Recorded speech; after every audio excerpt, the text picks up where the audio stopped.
ആയുർവേദം is a way of life. ഒരു ചികിത്സാ ശാസ്ത്രം എന്നതിനേക്കാളും കൂടുതൽ how to live a long healthy life എന്ന് ആയുർവേദം പറഞ്ഞു തരുന്നുണ്ട്. സൗന്ദര്യത്തോടെന്ന് വെച്ചാൽ അതിൽ 8 അംഗങ്ങളിൽ 8ാമത്തെ അംഗം രസായനം എന്ന് വെച്ചാൽ ഒരു 8 സ്പെഷ്യാലിറ്റിയിൽ 8ാമത്തെ സ്പെഷ്യാലിറ്റി വയസ്സാവാതെ എങ്ങനെ ജീവിക്കാന്നാ പറഞ്ഞു തരുന്നത്.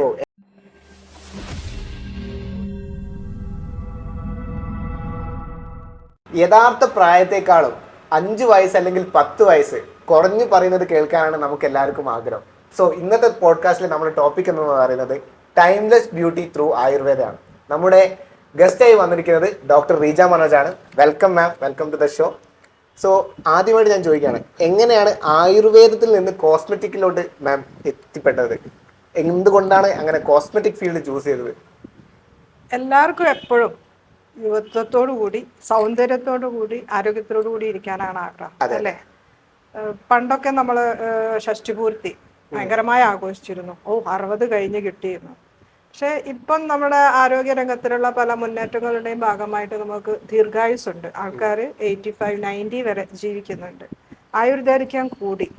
ആയുർദൈർഘ്യം കൂടിയാലും ആൾക്കാർക്ക് കൂടുതൽ കാലം യുവത്വത്തോടി സൗന്ദര്യത്തോടു കൂടി ഇരിക്കാൻ ആഗ്രഹമുണ്ട്.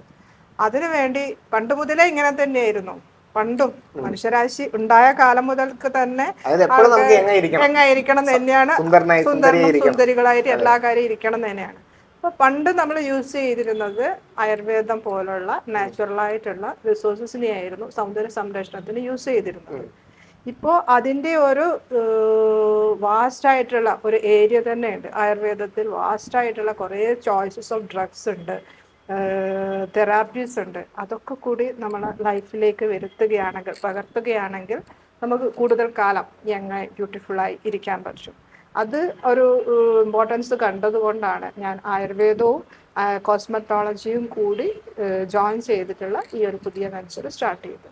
ഇപ്പം മാം ഈ പ്രായത്തിൻ്റെ പറഞ്ഞു, ഞാൻ യങ് ആയിട്ടുള്ള ആൾക്കാരുടെ കാര്യം, കാരണം ഞാൻ എൻ്റെ അനിയത്തിയുടെ മക്കളെയൊക്കെ കണ്ടിട്ടുണ്ട്. അവർ ചെറിയ ഏജ് തൊട്ട് ഭയങ്കര ബ്യൂട്ടി കോൺഷ്യസ് ആണ്. ഇപ്പം ലിപ്സ്റ്റിക് ഇടുക, പിന്നെ എന്താണ് Korean skin care, 8 step 6 step എന്നൊക്കെ പറഞ്ഞ് യൂട്യൂബിലൊക്കെ കാണുന്നതൊക്കെ. അപ്പം ഇത്ര ചെറിയ പ്രായത്തിലെ ഈ ഒരു കോസ്മെറ്റിക്സ് അപ്ലൈ ചെയ്യുന്നത് എത്രത്തോളം ശരിയാണ്? ഞാൻ ഇൻസ്റ്റാഗ്രാമിൽ തന്നെ കണ്ടിട്ടുണ്ട്, ഇപ്പം ലിപ്സ്റ്റിക്കിലാണെങ്കിൽ മെർക്കുറി അതൊക്കെ നമ്മുടെ സ്കിന്നിനെ എഫക്ട് ചെയ്യും. പക്ഷെ ഇപ്പൊ അവർക്ക് ലിപ്സ്റ്റിക് ഇടാതെ അവർക്ക് പുറത്തു പോകാൻ പറ്റില്ല. ലിപ്സ്റ്റിക് ഒരു എക്സാമ്പിൾ പറഞ്ഞാണ്, ഈ മേക്കപ്പ് ഇല്ലാതെ. അപ്പം ഇതിനെക്കുറിച്ച് മാമിന്റെ ഒരു തോട്ട് എങ്ങനെയാണ്? കോസ്മെറ്റിക്സ് എന്ന് പറയുമ്പോൾ കളർ കോസ്മെറ്റിക്സ് ഉണ്ട്, കോസ്മെസ്യൂട്ടിക്കൽസ് ഉണ്ട്. ഈ കളർ കോസ്മെറ്റിക്സ് എന്ന് പറയുമ്പോൾ നമ്മളെ ലിപ്സ്റ്റിക്, കളേർഡ് ഫൗണ്ടേഷൻ, മസ്കാര. നമ്മളിപ്പോൾ പെട്ടെന്ന് ഒന്ന് പുറത്തു പോവാണ്, എന്തൊക്കെയോ ഡിഫക്ട്സ് ഉണ്ട്, അതൊന്ന് കറക്റ്റ് ചെയ്യണം. അപ്പം ഞാനിപ്പം കുറേ ആൾക്കാർ കാണാറുള്ള പോഡ്കാസ്റ്റ് ആണ്, അപ്പോൾ കുറച്ച് ലിപ്സ്റ്റിക് ഒക്കെ എടുക്കും. അതൊക്കെ നമ്മുടെ കളർ കോസ്മെറ്റിക്സ് പറയും. എന്ന് വെച്ചാൽ തൽക്കാലത്തേക്ക് ഒന്ന് മറച്ചു വെക്കാൻ വേണ്ടി മറ. അതിനൊക്കെ ഒരു പരിധി ഇല്ലേ? എന്തുണ്ടെങ്കിലും നമുക്കത് കുറേ കാലം സസ്റ്റൈനബിൾ ആയിരിക്കണം, കുറേ കാലം നിൽക്കണം. അപ്പം ഈ ഒരു കോസ്മെറ്റിക്സ് ഇതിൻ്റെയൊക്കെ ഇൻഗ്രീഡിയൻസ് എന്ന് പറയുമ്പോൾ സിന്തറ്റിക് ആയിട്ടുള്ള കെമിക്കൽസ് ആണ്.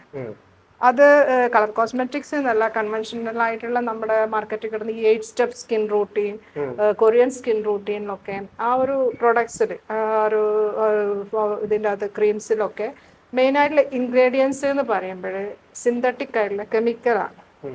അത് ലൈക്ക് നിയാസിനാമൈഡ്, സാലിസൈലിക് ആസിഡ്, റെറ്റിനോൾസ്. ഇതൊക്കെ നമുക്ക് സ്കിന്നിനെ ഭയങ്കരമായിട്ട് സ്കിന്നിന് സെൻസിറ്റീവ് ആക്കും.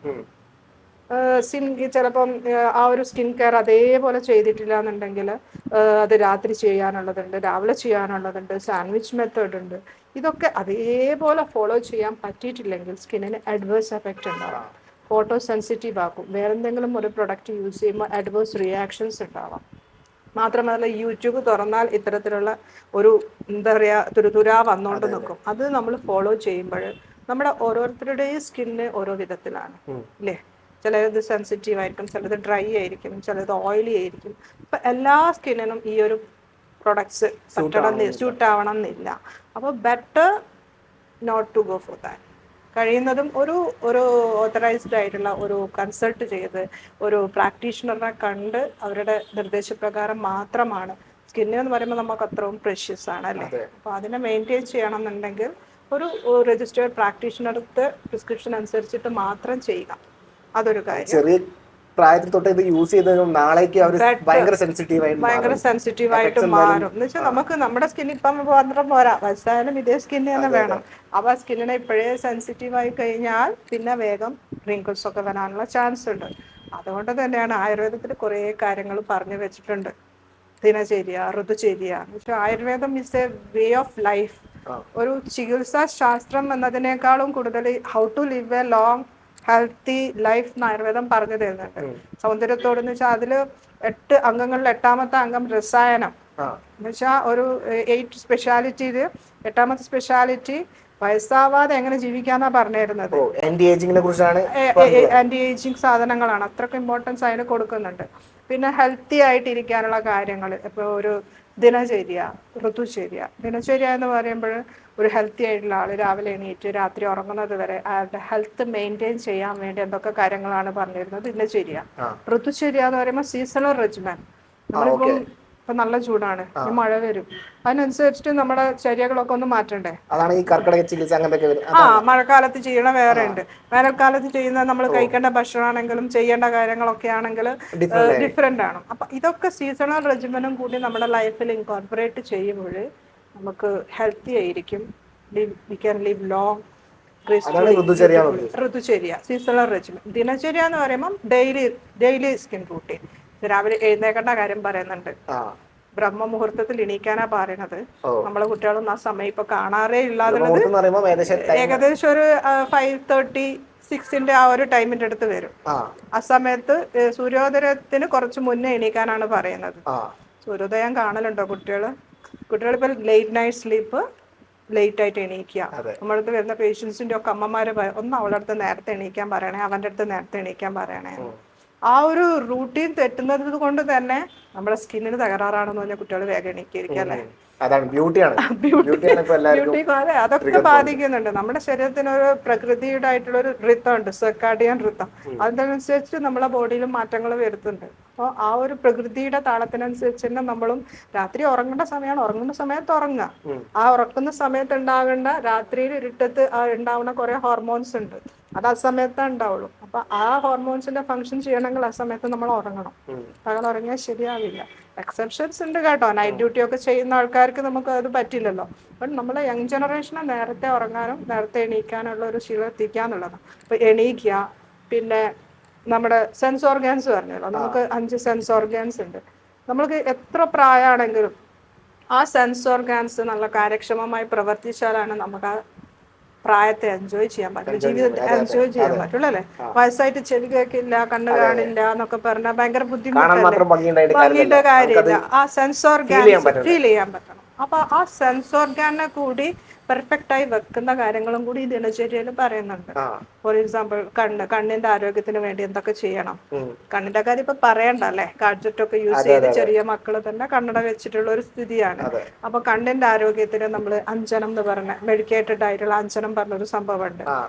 സാധാരണ കൺമഷി ഇതല്ല, നമ്മള് മാർക്കറ്റിൽ കിട്ടുന്നതല്ല, ഹോം മെയ്ഡ് ആയിട്ടുള്ള അഞ്ജനം അവൈലബിൾ ആണ്, ഉണ്ടാക്കാനുള്ള മാർഗങ്ങളുണ്ട്. അപ്പൊ അത് വെച്ച് അഞ്ജനം എഴുത് കൂളിംഗ് ആണ്, കണ്ണിനെ നല്ല ഹെൽത്തി ആക്കുന്നതാണ്. പിന്നെ പുടഭാഗം തർപ്പണം എന്നൊക്കെ പറഞ്ഞിട്ട് കുറച്ച് ട്രീറ്റ്മെന്റ്സ് ഉണ്ട് ഇപ്പം. അത് റൂട്ടീനായിട്ട് ഇപ്പൊ ചെയ്യുന്ന ആൾക്കാരുണ്ട്. എന്താ വെച്ചാൽ ഒരു കുട്ടികൾക്ക് വെക്കേഷനൊക്കെ ആകുമ്പോഴേ, എന്ന് വെച്ചാൽ വിഷൻ പ്രോബ്ലം ഉള്ള കുട്ടികൾക്കൊക്കെ ഇങ്ങനത്തെ ഒരു കണ്ണിന് വേണ്ടിയിട്ട് ഇത് ചെയ്യാൻ പറ്റില്ല. ബട്ട് അഞ്ജനമൊക്കെ നമുക്ക് ചെയ്യാം. പണ്ടത്തെ ആൾക്കാർ സുറുമ എഴുതി കണ്ണ് തണുപ്പിക്കാന്ന് കേൾക്കില്ലേ, ആ ഒരു ചെയ്യുമ്പോൾ കണ്ണിന് നല്ല എക്സ്ട്രീഷൻ, നല്ലൊരു സെക്രീഷൻ ഒക്കെ വന്ന് കണ്ണ് നല്ല എന്താ കൂളിംഗ് എഫക്റ്റ് ഉണ്ടാകും. പണ്ട് ഇളനീർ കുഴമ്പൊക്കെ സ്ഥിരമായ ആൾക്കാർ എഴുതിയിരുന്നു. ബട്ട് അതൊന്നും എപ്പോഴും എന്ത് കണ്ണിൽ യൂസ് ചെയ്യുന്നുണ്ടെങ്കിലും ഈ അഞ്ജനം എന്ന് പറയുമ്പം അത് വീട്ടിൽ തന്നെ ഉണ്ടാക്കുന്നത്. അത് മറ്റുള്ള എന്ത് മരുന്നും യൂസ് ചെയ്യുമ്പോഴാണ് ഒരു ഡോക്ടറെ അടുത്ത് പോകണം തന്നെ ഞാൻ പറയുന്നത്. കണ്ണാണ് അല്ലേ.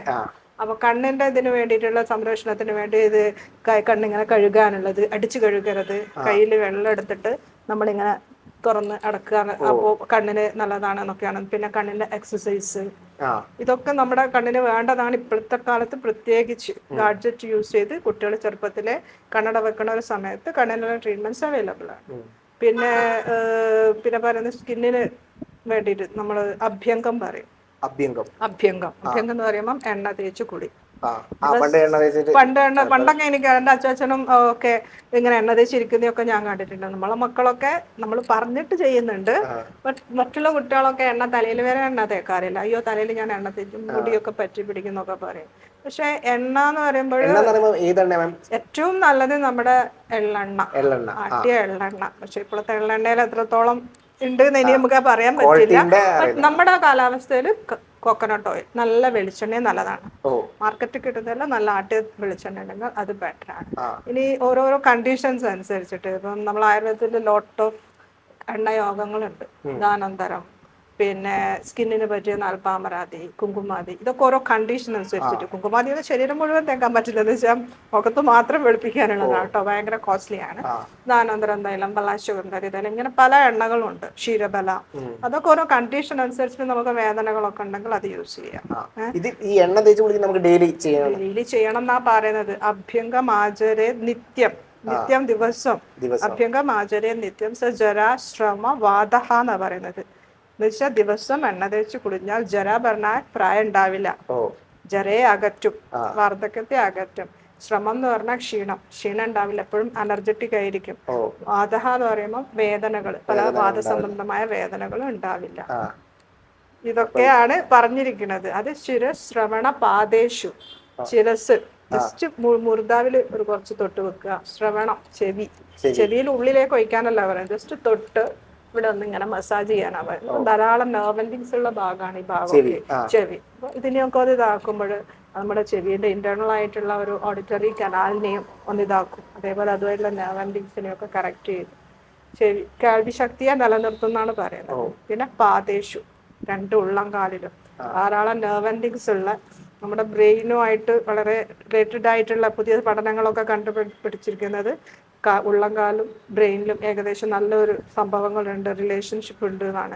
അപ്പോൾ ഉറക്കമില്ലാത്തവർക്കൊക്കെ നമ്മൾ ഉള്ളംകാലൊന്ന് തടവി കൊടുത്താൽ മതി, എണ്ണ ഇട്ടിട്ട്. അത് തുണിയെടുത്ത് മാറ്റി വെക്കണേ, എണ്ണയിട്ട കാലം കൊണ്ട് നടന്ന് വീണിട്ട് ഡോക്ടർ പറഞ്ഞെന്ന് പറയരുത്.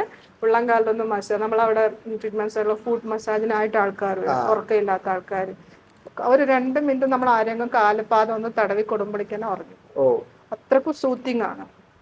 ആരെങ്കിലും ഒന്ന് തടവി, കോക്കനട്ട് ഓയിൽ വെച്ച് ചെയ്താൽ മതി. ഇനി എന്തെങ്കിലും പെയിൻഫുൾ കണ്ടീഷനോ അല്ലെങ്കിൽ എന്തെങ്കിലും സ്കിന്നിന് എന്തെങ്കിലും പ്രശ്നങ്ങളോ ഉണ്ടെങ്കിൽ നമുക്ക് അതിനനുസരിച്ചുള്ള ഓയിൽ പ്രിസ്ക്രിപ്ഷൻ കൊടുക്കാറുണ്ട്. ചെവിയിലൊക്കെ നമ്മളിപ്പോ ഒന്നും ചെയ്യാറില്ല, ആകെ നമ്മൾ ചെയ്യുന്നത് എനിക്കൊന്ന് ഹെഡ്സെറ്റ് വെക്കുക മാത്രമായിരിക്കും. അതാണ് ചെവി അടിച്ചു പോകാനുള്ള മെയിൻ കാരണം. ഇപ്പൊ അതാ ഹിയറിംഗ് ലോസ് വളരെ കോമൺ ആണ്. ഒരു 50 ഒക്കെ ആകുമ്പോൾ തന്നെ ആൾക്കാർക്ക് ഹിയറിംഗ് ലോസിന്റെ പെർസെൻറ്റേജ് കൂടി വന്ന് പിന്നെ ഹിയറിംഗ് എയ്ഡ്, കണ്ണട വേഗം ചെറുപ്പത്തിൽ തന്നെ കണ്ണട വെക്കേണ്ടി വരുന്നു, ചെറുപ്പത്തിൽ തന്നെ ഹിയറിംഗ് എയ്ഡ് വരുന്നു. ഭയങ്കര ഒരു കണ്ടീഷനിലേക്ക് പോകുമ്പോൾ ഇത്തരം ചിട്ടകൾക്കും ചര്യകൾക്കും വളരെ പ്രാധാന്യമാണ്.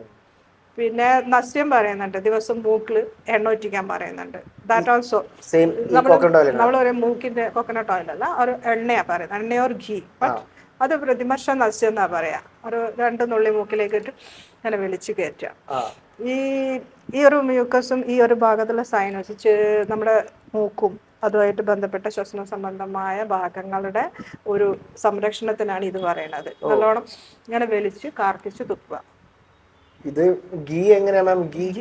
അങ്ങനെ കുറെ ഗീ ഒന്നും വേണ്ട, 1-2 തുള്ളി പ്യൂർ ഗീ ഓർ എണ്ണയാണ് മെയിൻ ആയിട്ട് പറയുന്നത്. ഇനി അല്ലെങ്കിൽ അണുതൈലം പറഞ്ഞിട്ടുള്ളത് എള്ളെണ്ണ അല്ലെങ്കിൽ അണുതൈലം പറഞ്ഞിട്ടുള്ള ഒരു ഓയിൽ ഉണ്ട്. അത് എല്ലാവർക്കും പ്രതിവർഷത്തിന് യൂസ് ചെയ്യാൻ പറ്റുന്ന ഒരു മെഡിസിൻ ആണ്.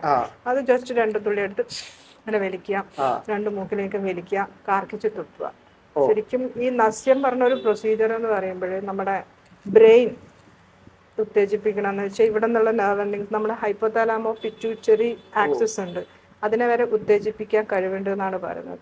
ഇത് എത്ര സമയം കൂടുമ്പോഴാണ് ചെയ്യേണ്ടത്? ഇതൊക്കെ ദിവസം ചെയ്യാൻ പറ്റും. ദിവസം എന്താ വെച്ചാൽ രാവിലെ എണീറ്റ് ശരിക്കും ആ ഒരു ടോയ്ലറ്റ് പോവാന്നുള്ളൊരു സംഭവമുണ്ട്. നമ്മുടെ വേഗാന്റെ ധാരയെ വെച്ചാൽ നമുക്കൊരു ഏർജ്, ടോയ്ലറ്റ് പോകാൻ ഉള്ള ഏർജ് നമ്മളൊരിക്കും തടയാൻ പാടില്ല. രാവിലെ എണീറ്റ് കൃത്യമായ സമയത്ത് മോഷൻ പാസ് ചെയ്യുന്നുള്ളത് വളരെ ഇമ്പോർട്ടൻ്റ് ആയിട്ടുള്ള കാര്യമാണ്. എന്നുവെച്ചാൽ രാവിലെ എണീറ്റ് കൃത്യമായ സമയത്ത്, ഇനി അഥവാ പോകാൻ പറ്റുന്നില്ല, ഏർജ് തോന്നുന്നില്ല എന്നെങ്കിൽ കുറച്ച് വെള്ളം കുടിച്ചിട്ടെങ്കിലും പോയിരുന്ന് അതൊരു ശീലമാക്കി എടുക്കണം. സ്കൂളിൽ പോണ മക്കള് ടോയ്ലറ്റ് പോകുന്ന ശീലമാക്കാതെ 2-3 ദിവസം വരെ അത് ടോയ്ലറ്റ് പോവാതെ പിടിച്ചു വെക്കുമ്പോൾ അത് വേറെ പ്രശ്നങ്ങൾക്ക് ഉണ്ടാകും. അങ്ങനെ ഒരു കേസ് ഉണ്ട്. ഇഷ്ടം പോലെ 2-3 ദിവസം കുട്ടികൾ തിരക്കിട്ടിട്ട് പോവില്ല. പോവാ വിചാരിച്ചു. കുട്ടികൾ പക്ഷെ മാത്രല്ല, അവർക്കത് എപ്പോഴെങ്കിലും ഏജ് വരണമെന്നില്ല. എന്നുവെച്ചാൽ ഇപ്പോഴത്തെ ഫുഡ് അങ്ങനത്തെ ഫുഡാണ്. ഫൈബർ റിച്ച് ഫുഡല്ല കുട്ടികൾ കഴിക്കണത്. ഓക്കെ. ഫൈബർ റിച്ച് ഫുഡല്ല, വെള്ളം അവർ ഇഷ്ടത്തിന് കുടിക്കുന്നില്ല. ഇതൊക്കെ കൃത്യമായി നല്ല ഫൈബർ റിച്ച് ഫുഡും ഫ്രൂട്ട്സും വെജിറ്റബിൾസും ഒക്കെ പോയി കഴിഞ്ഞാലാണ് കൃത്യമായിട്ടുള്ള ഏജ് ഉണ്ടാവും. കൂടുതലായിട്ട് ചിക്കനും ബേക്കറി ഫുഡ്സും ബിസ്ക്കറ്റും കഴിക്കുമ്പോൾ കോൺസ്റ്റിപ്പേഷൻ ഉണ്ടാകാനുള്ള സാധ്യത കൂടുതലാണ്. കുട്ടികളത് മൈൻഡ് ചെയ്യില്ല. അവര് ഇന്ന് മുട്ടിയില്ല, പോണ്ട, ഞാൻ നാളെ വൈകിട്ട് പോവാം. അതിങ്ങനെ വെച്ചിരിക്കുമ്പോൾ അതവിടെ സ്റ്റൂള് ഹാർഡായിട്ട്, ഭയങ്കര ഹാർഡായിട്ട്, പിന്നെ അത് അവിടെ ഫിഷർ മുറിവ് വരും, പൈൽസ്. 2 ദിവസം മുന്നേ എനിക്കൊരു പേഷ്യന്റ്, 20 വയസ്സുള്ള പെൺകുട്ടി, പൈൽസിന്റെ ഓപ്പറേഷൻ കഴിഞ്ഞു. എത്ര കുട്ടികൾ എങ്ങനെ വരുന്നതെന്ന് അറിയാമോ? ഒരു 2022 ആകുമ്പോഴേക്ക് പൈൽസിന്, ഫിസ്റ്റുല, ഫിഷറിനൊക്കെ സർജറി ചെയ്യേണ്ട ഒരു സ്ഥിതിയിലേക്ക് പോകുന്നുണ്ട്. ഇതിൻ്റെയൊക്കെ കാരണം എന്ന് പറയുമ്പോൾ ആ കൃത്യമായിട്ടുള്ള എണീക്കണ കുട്ടികൾ എണീക്കണത് 8 മണിക്ക് സ്കൂൾ ബസ് വരുന്നുണ്ടെങ്കിൽ 7:45 എണീക്കുക. രാത്രി നേരം വൈകി വരെ ഗാഡ്ജറ്റ് ഫോണും ഇതോ നോക്കിയിരിക്കും. അല്ലെ പഠിക്കോ എന്താ അറിയില്ല. അപ്പോൾ ഈ ഒരു ടൈമിൻ്റെ ഉള്ളിൽ അവർക്ക് എല്ലാം ചെയ്യണം. ദിനചര്യ, ഈ ദിനചര്യ കൃത്യമായി ചെയ്യുകയാണെങ്കിൽ, അതിൽ മെയിനായിട്ടുള്ള വേറൊരു കാര്യമാണ് വ്യായാമം. വ്യായാമം ദിവസം ചെയ്യണം. ദിവസം പറ്റണ ശക്തിക്ക് അനുസരിച്ചിട്ട് വ്യായാമം ചെയ്യണം എന്നാണ് പറയണത്. ആ വ്യായാമം ചെയ്യുന്നത് കൊണ്ട് തന്നെ എന്താണ്, നമ്മുടെ ബ്ലഡ് സർക്കുലേഷൻ കൂടും, സ്ട്രെസ് കുറയും, മസിൽസ് ഒക്കെ ടോൺ ആകും. ഈ എക്സസൈസിന്റെ കാര്യം വരുമ്പോൾ മാം, ഒരു പരിധി വരെ ബ്യൂട്ടിയിൽ നിന്ന് പോവാണ് ആൾക്കാർ. എക്സസൈസ് ചിലപ്പം ഒന്ന് തടി കുറയ്ക്കാനോ, അതാണ് അവരുടെ ഒരു എക്സസൈസിന് മെയിൻ. പക്ഷെ ഇതിന്റെ അപ്പുറത്തേക്കുള്ള ആസ്പെക്ട്സ്, ഇതിന്റെ എത്ര ഗുണങ്ങൾ ഉണ്ടെന്നുള്ള കാര്യങ്ങളിലേക്ക് ആൾക്കാർ എത്തുന്നില്ല. ഓക്കെ, ബ്യൂട്ടിയുടെ പേരിലാണെങ്കിൽ ആൾക്കാർ ചെയ്യട്ടെ, പക്ഷെ എന്നിട്ട് ആൾക്കാർ അതെന്താണ് അങ്ങനെ ഒരു കൾച്ചർ വരാനുള്ള കാരണം മെയിൻ ആയിട്ട് എന്തായിരിക്കാം? എപ്പോഴും beauty reflects healthy body and mind അല്ലേ? ഹെൽത്തി ബോഡിക്കും ഹെൽത്തി മൈൻഡിനും വേണ്ടത് നമ്മുടെ ശരീരത്തെ താങ്ങി നിൽക്കുന്ന 3 തൂണുകളുണ്ട്. ഭക്ഷണം, കൃത്യമായ ഉറക്കം, കൃത്യമായ വ്യായാമം. ഇതാണ് നമ്മുടെ ശരീരത്തെ താങ്ങി നിർത്തുന്നത്. ഏതെങ്കിലും ഒന്ന് പോയാൽ കംപ്ലീറ്റ്ലി പോയി. അപ്പം നമ്മളെ ഒരു ബ്യൂട്ടി എപ്പോഴും റിലേറ്റഡ് ആയിരിക്കുന്ന എക്സ്റ്റേണൽ ബ്യൂട്ടി, ഒരു നല്ല തിളക്കമുള്ള ഒരു മുഖമാണെങ്കിൽ, കൊറിയൻ മേക്കപ്പ് ഇട്ടിട്ടുണ്ടാകുന്ന തിളക്കല്ല കേട്ടോ, ജനറൽ ആയിട്ടുള്ള മേക്കപ്പ്. ആ ഒരു മേക്കപ്പുള്ള മുഖമാണെങ്കിൽ അതിന്റെ പിന്നിൽ ഒരു ഹെൽത്തി ആയിട്ടുള്ള ബോഡി ഉണ്ടെങ്കിൽ മാത്രമേ സാധിക്കുകയുള്ളൂ.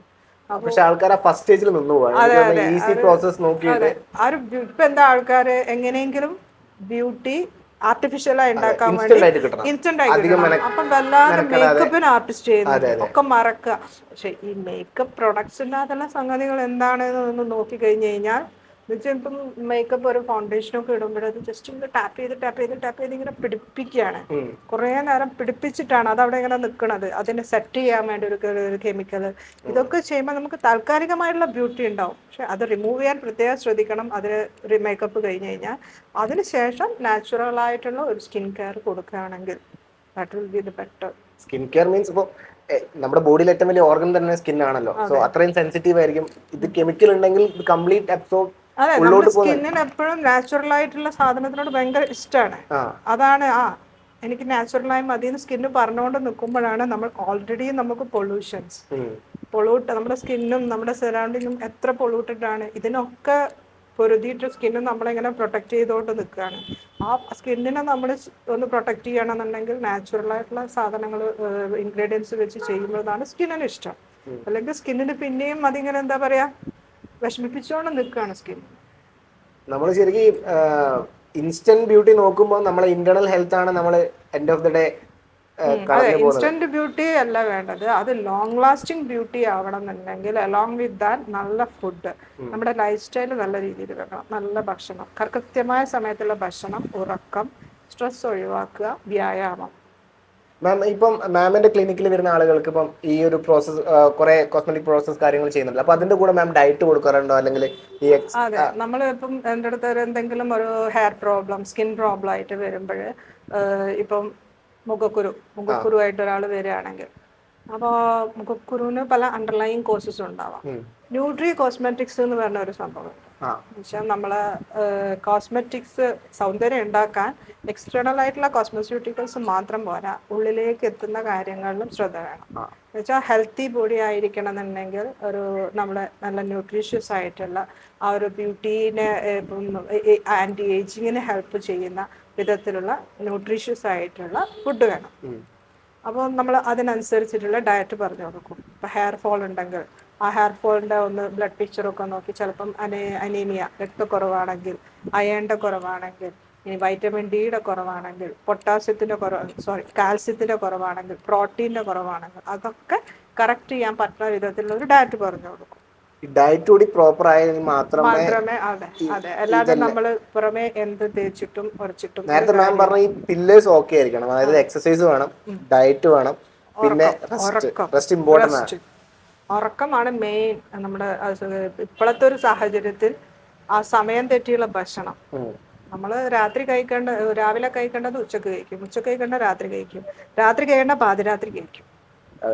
12-1 മണിക്കൊക്കെ ഭക്ഷണം കഴിക്കണതാണ്. ഇപ്പൊ അടുത്തൊരു സ്റ്റഡി നടത്തി. അപ്പോൾ ഒരു ചെറുപ്പക്കാരിലുള്ള പെട്ടെന്നുള്ള ഈ ഒരു മരണ കാരണം എന്ന് പറയുമ്പോൾ അവരുടെ ഒരു ഹിസ്റ്ററി എടുക്കുമ്പോൾ ജങ്ക് ഫുഡ്, സമയം തെറ്റിയുള്ള ഭക്ഷണം തന്നെയാണ് കാരണം. റെസ്റ്റിനെ കുറിച്ച് നേരത്തെ മാം പറഞ്ഞു, അതായത് ഹോർമോൺ ആ ഒരു കൃത്യസമയത്ത് ഉറങ്ങിക്കഴിഞ്ഞാൽ മാത്രമേ ആ പെർട്ടിക്കുലർ ടൈമിലാണ് ചില ഹോർമോൺ പ്രൊഡ്യൂസ് ചെയ്യുള്ളൂ. ശരിക്കും നമ്മള് ബോഡിയിൽ ഇപ്പോൾ നമ്മൾ ഉറങ്ങും, അതിനൊരു ഒരു നോബൽ സമ്മാനം ഒരു 4-5-6 വർഷം മുന്നേയുള്ള ഒരു നോബൽ സമ്മാനം കിട്ടിയത് തന്നെ ഈ ഒരു സ്റ്റഡിക്കായിരുന്നു. സർക്കാഡിയൻ റിതം, നമ്മളെ പ്രകൃതിക്കനുസരിച്ചിട്ട് നമ്മളെ ബോഡിയിൽ മാറ്റങ്ങൾ ഉണ്ടാകുന്നുണ്ട്. ഇപ്പൊ രാത്രിയിൽ മിഡ് നൈറ്റിൽ ഇത്ര ഒരു സമയത്ത് നമ്മളെ BP ഏറ്റവും ഷൂട്ടായിരിക്കും. ഇന്ന ഹോർമോൺ, ഇപ്പൊ മെലാറ്റോണിൻ പറഞ്ഞ ഉറക്കത്തിന് ഹെൽപ്പ് ചെയ്യുന്ന ഹോർമോൺ, അത് ഏറ്റവും കൂടുതൽ ഉണ്ടാകുന്നത് ഇരുട്ടത്താണ്. അപ്പൊ ഈ കുട്ടികൾ എന്താ ചെയ്യുക, ഈ ഫോണിൽ ഇങ്ങനെ ബ്ലൂ ലൈറ്റ് എടുക്കുമ്പോൾ ഹോർമോൺ വിചാരിക്കും, ആയിട്ടില്ല, ഞാൻ വരാൻ സമയമായിട്ടില്ല. അപ്പൊ ഹോർമോൺ ഉണ്ടാവില്ല. ഹോർമോൺ ഉണ്ടായില്ല, ഉറക്കം വരില്ല, ഉറക്കം നീണ്ടു പോകും. ഒരു ഒപ്റ്റിമൽ ടൈം ഉണ്ടോ? ഉണ്ട്. അതെ, ഒരു എപ്പോഴും നേരത്തെ നമ്മൾ ഉറങ്ങുന്ന സമയമാകുമ്പോഴേക്കും നമ്മളെ ഡിന്നർ ദഹിച്ചിരിക്കണം എന്നാ പറയാം. അതിനൊരു ടൈം ഉണ്ടോ? ടൈം ഒരു ബിഫോർ 8 o'clock ഡിന്നർ, ഒരു 9:30-10 ഉള്ളിൽ ഉറങ്ങാം, 10:30 മാക്സിമം. രാവിലെ ഒരു 5-6 മണിക്കൂർ, 7 to 8 hours സ്ലീപ്പ് എന്തായാലും കിട്ടണം. ഈ 10:30 ഈ ടൈമിൽ തന്നെ കിട്ടുമ്പോഴാണ് അതിന്റെ ശരിക്കും ആ സമയത്തിന്. ഇപ്പൊ എന്താ സംഭവിക്കുന്നത് പറയുമ്പോ വിഷമമുണ്ട്. ആൾക്കാർ ഇപ്പൊ നമ്മൾ രാത്രി ഒരു 11-12 മണിക്കും കോഴിക്കോട് ടൗണിൽ എത്തി കഴിഞ്ഞാൽ ഹോട്ടലിലൊക്കെ നല്ല തിരക്കാണ്. നൈറ്റ് ലൈഫ് ആണല്ലോ. നൈറ്റ് ലൈഫ് ഏർലി ലൈഫാവും. അതെ ഇല്ലേ, ശരിക്കും എത്ര ചെറുപ്പക്കാരാണ് ഇങ്ങനെ. അത് നമ്മളെ ക്ലിനിക്കിൽ വരുന്ന പേഷ്യൻസിന് 35-ലൊക്കെ ഡയബറ്റിക് ആണ്, ഹൈപ്പർ ടെൻഷൻ ഉണ്ട്, കൊളസ്ട്രോളിന് മരുന്ന് കഴിക്കുന്നുണ്ട്. ഇതാണ് ശരിക്കും ലൈഫ് സ്റ്റൈൽ ഡിസീസ് എന്ന് പറയുന്നത്. ഈ ലൈഫ് സ്റ്റൈൽ ആണ് പിന്നെ ഡിസീസ്. അതെ, ഈ lifestyle leads to lifestyle disease. ഞാൻ നേരത്തെ പറഞ്ഞല്ലോ, 90 നമ്മൾ ആ ഒരു പ്രായം ലോഞ്ചിവിറ്റി കൂടി. പണ്ടൊക്കെ ഷഷ്ടിപൂർത്തി, ഞാൻ പറഞ്ഞല്ലോ ഷഷ്ടിപൂർത്തി പണ്ടൊക്കെ 60 ദീർഘായുസുള്ളാകട്ടെ, 60 കഴിയുമ്പോൾ നമ്മളത് ഭയങ്കരമായിട്ട് സെലിബ്രേറ്റ് ചെയ്യും. ഇപ്പം 60 ആഘോഷിക്കുന്ന ഞാൻ കഴിഞ്ഞ ദിവസം ഒരു ഷഷ്ടിപൂർത്തി ആഘോഷത്തിന് ഭയങ്കര യോയോ പാർട്ടിയാണ്. 60 കഴിഞ്ഞ ആളെ കണ്ടാൽ പറയില്ല 60 പക്ഷെ അതൊക്കെ യങ്ങായി. അപ്പൊ ആ പ്രായത്തിലും ആൾക്കാർക്ക് യങ്ങായിരിക്കാൻ ആഗ്രഹം. ഇപ്പം ഏജ്ഡ് എന്ന് പറയുമ്പം ഒരു 65 to 95 aged, 65 to 75 younger aged, 65 to അങ്ങനെയുണ്ട്. ഇപ്പോഴും ഡിവിഷൻ ഉണ്ട്. പ്രായമുള്ളവരിലെ ചെറുപ്പക്കാർ 65 to 75, 75 to 85 മിഡിൽ, പ്രായമായവരിലെ മിഡിൽ ഏജ്ഡ്, 85 to 90 എന്നാ പറയാം നമുക്ക് പ്രായമായി. അപ്പൊ ഈ 85-90 ഒരു 80 വരെ ആൾക്കാർക്ക് യങ്ങായിട്ടിരിക്കണം. യങ്ങായിരിക്കാൻ തന്നെയാണ് എന്ന് വെച്ചാൽ പണ്ടത്തെ ഒരു 52 എന്ന് വെച്ചാൽ 50 കഴിഞ്ഞ് പിന്നെയും ഒരു 90 വരെ പിന്നെയും മിഡിൽ ഓഫ് ദ ഐസ് കിടക്കുകയാണ്. അത്ര 40 കൊല്ലമൊക്കെ ആർക്കെങ്കിലും ഇഷ്ടമുണ്ടോ വയസ്സായി എന്ന് പറഞ്ഞ് ജീവിക്കാൻ? അപ്പൊ അവർ വയസ്സായി എന്ന് പ്രായം തോന്നിക്കണ ഒരു 75 വരെ ആൾക്കാർക്ക് ചെറുപ്പക്കാരെ കൂട്ടത്തിൽ തന്നെ ജീവിക്കാം. എന്ന് വെച്ചാൽ എക്സ്റ്റേണൽ അപ്പിയറൻസ് ആണെങ്കിലും സ്കിന്നിൽ ഇപ്പം ബോട്ടോക്സ്, ഫില്ലേഴ്സ്, അങ്ങനത്തെ പല കാര്യങ്ങളും, അതൊക്കെ ഒരു ചെറിയ പെർസെൻറ്റേജ് ഓഫ് ആൾക്കാർക്ക് മാത്രമേ അഫോർഡ് ചെയ്യാനും കൃത്യമായി പോകാനും പറ്റുള്ളൂ. ഇപ്പം ബോട്ടോക്സ് നമ്മൾ ചെയ്തിട്ടുണ്ടെങ്കിൽ 3 months 6 months കൂടുമ്പോൾ പിന്നെയും ചെയ്യണം. ഫില്ലേഴ്സ്. പക്ഷെ മാം നേരത്തെ പറഞ്ഞ ഈ ലൈഫ് സ്റ്റൈൽ കാരണം ചിലപ്പോൾ ഒരു ഹെൽത്തി ആയിരിക്കണമെന്നില്ല. അതാ ഞാൻ പറഞ്ഞത്, ഈ ലൈഫ് സ്റ്റൈൽ, ഈ ലോഞ്ചിവിറ്റി ഉണ്ട്, ആൾക്കാർ 85 വരെ ജീവിക്കുന്നുണ്ടെങ്കിലും അതൊരു ഹെൽത്തി ഏജിങ് അല്ല. Because they are under lot of medications. ഷുഗറിന് മരുന്ന് കഴിക്കണ, ഹൈപ്പർ ടെൻഷന് മരുന്ന് കഴിക്കണ, കൊളസ്ട്രോളിന് മരുന്ന് ഒക്കെ കൃത്യമായി മരുന്ന് കഴിച്ച് അണ്ടർ മെഡിസിൻ ആണ് ഈ ഒരു ഏജിങ്ങിലേക്ക് പോണത്. അത് വല്ലാത്ത വെറുപ്പിക്കലാണ്.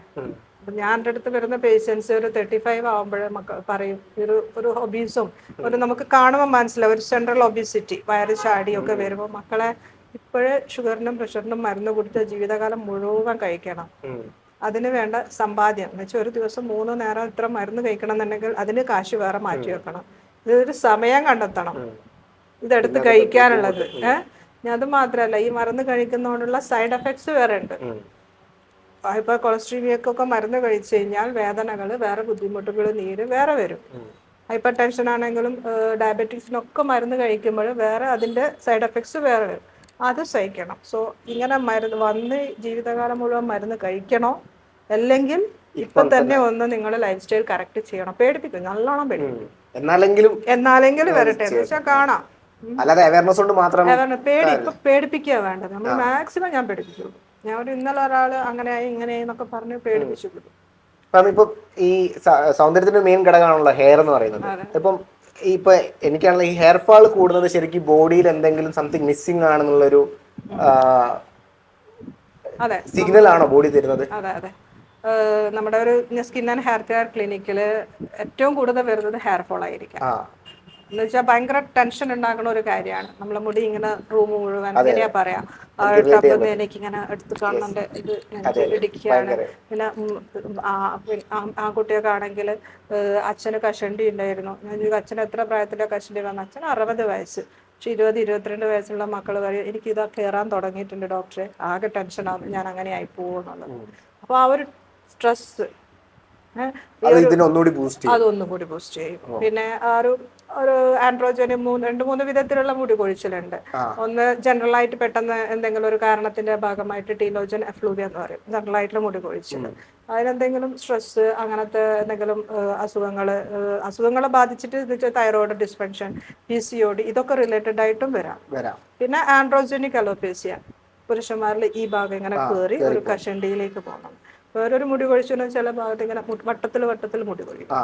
അതൊരു ഓട്ടോമ്യൂണായിട്ടും ഒരു ഫംഗൽ ഇൻഫെക്ഷനൊക്കെ ഭാഗമായിട്ട് വരുന്നതാണ്. അങ്ങനെ പല വിധത്തിലുള്ള മുടി കൊഴിച്ചിലുണ്ട്. അപ്പം നമ്മൾ വന്നു കഴിഞ്ഞാൽ ആദ്യം ഡയഗ്നോസ് ചെയ്യും എന്താണ് കാരണം, എന്തെങ്കിലും ഡെഫിഷ്യൻസി ഉണ്ടോ, രക്തക്കുറവുണ്ടോ, വൈറ്റമിൻ ഡി ഡെഫിഷ്യൻസി ഉണ്ടോ, ഇനി പെട്ടെന്ന് എന്തെങ്കിലും ഭയങ്കരമായിട്ട് സ്ട്രെസ്, ഒരു ഇമോഷണൽ ഫാക്ടേഴ്സ് വരുന്നത് കൊണ്ട് അടുത്ത ആരെങ്കിലും എന്തെങ്കിലും പറ്റുമോ, അസുഖം ഉണ്ടാവുമോ, അങ്ങനത്തെ കൊണ്ടുവരാം.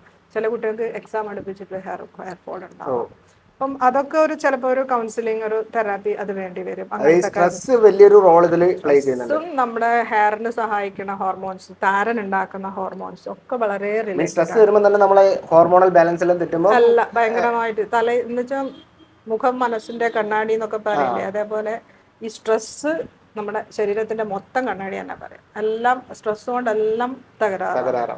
മാം പറയുന്ന പോലെ ഇപ്പൊ നോക്കുകയാണെങ്കിൽ നമ്മളിപ്പം ഡയറക്റ്റ് ഒരു ഷോപ്പിൽ പോയിട്ട് ഈ കാണുന്ന ഓയിലുകൾ വാങ്ങി തേച്ചിട്ട് റീസൺ ഉണ്ടാവും. ആ റീസൺ നമ്മള് ചിലപ്പം ഡാൻഡ്രഫ് ആയിരിക്കാം കാരണം, ഡാൻഡ്രഫ് കൂടുതലായിട്ടുണ്ടാകുന്ന ഹെയർ ഫോൾ ആയിരിക്കാം. ചിലപ്പം ഡാൻഡ്രഫ് റിലേറ്റഡ് സെബോറിക് ഡെർമറ്റൈറ്റിസ്, ആ ടൈപ്പിലുള്ള ST പറഞ്ഞിട്ടുള്ള കാര്യങ്ങൾ ഉണ്ടാവാം. ഇങ്ങനെ പല കാരണങ്ങൾ കൊണ്ടും ഹെയർ ഫോൾ ഉണ്ടാവാം. ഡോക്ടർ കൺസൾട്ട് ചെയ്തിട്ട് ചെയ്യുന്നതാണ് ബെസ്റ്റ്. നമ്മൾക്ക് ഇപ്പം ധാരാളം ഓയിൽസ് യൂട്യൂബിൽ അവൈലബിൾ ആണ്. നമ്മൾ തലയിൽ തേക്കുന്ന എണ്ണ എന്ന് പറയുമ്പോൾ ആയുർവേദത്തിൽ തലയിൽ തേക്കുന്ന എണ്ണ വളരെ ഇമ്പോർട്ടൻ്റ് ആണ്. ബിക്കോസ് തല എന്ന് പറയുമ്പോൾ മെയിൻ സാധനമാണല്ലോ. അതിൽ തേക്കുന്ന എണ്ണ, നീരിറക്കം, ചില ആൾക്കാർക്ക് ഭയങ്കരമായിട്ട് നീരിറക്കം, തലയിൽ തേക്കുന്ന എണ്ണ എന്ന് പറയുമ്പോൾ ഈ ചില ആൾക്കാർ വന്ന് പറയും ഞാൻ വീട്ടിൽ നിന്ന് തന്നെ കാച്ചു, ഞാൻ വീട്ടിൽ നിന്ന് തന്നെ എണ്ണ കാച്ചാറുണ്ട്. ഞാൻ ചോദിക്കും എങ്ങനെ എണ്ണ കാച്ച? അത് ഇതൊക്കെ കൂടി മിക്സിയിൽ അടിച്ചിട്ട് ഒഴിക്കും, അതിടും. ഈ എണ്ണേൻ്റെ അകത്ത് വാട്ടർ കണ്ടന്റ് ഉണ്ടാവാൻ പാടില്ല.